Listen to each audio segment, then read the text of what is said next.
Tuttu gün geldi gece,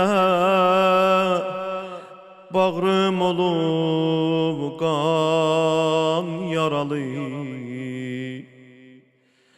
Ben sana harda tutum, Şam'ı gariban yaralı.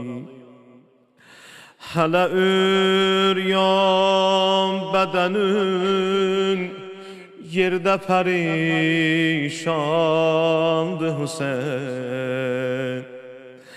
Bu gamünden yüreğim başı alovlandı Hüseyin. Od vurup şu feliler, Xeymələrim yandı Hüseyin. Ben sana harda tutum, Şam'ı gariban yaralı. Hüseyin, gün batandan bu çölü, halı perişan gəzirəm.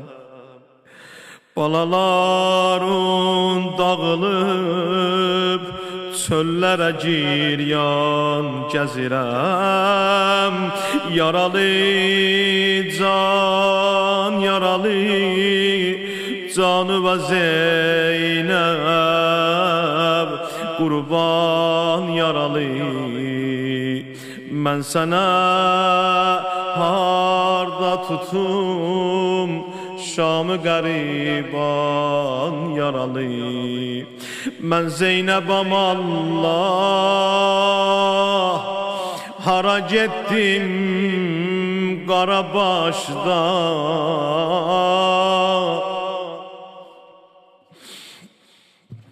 Ben Zeynep'am Allah, hara getdim Qarabaş'da. Bu qarəni axir aparım mən hara başda. Canımda çıxmayacaq Küfə yadımdan Hüseyin. Niyə Zeynəb, niyə Küfə yadından çıxmayacaq ay yaralı xanım? Niyə Küfə yadından çıxmayacaq? Bazarı dolandı bacı qardaş yara başda. Bazarı dolandı bacı qardaş yara başda.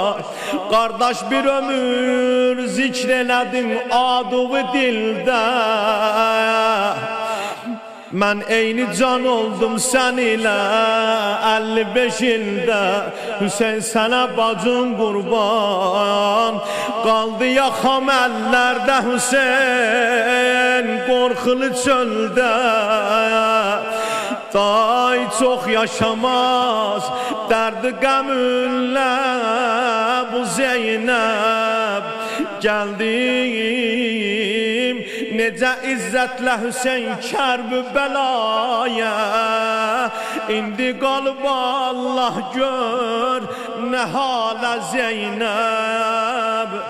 İndi qalıb Allah gör nə halə Zeynəb.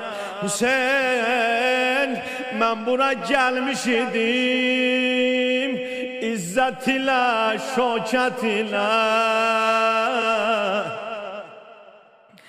Qardaş,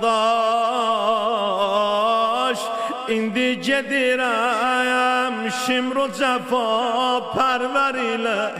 Hüseyin sənə canım qurban, sənə bacın qurban.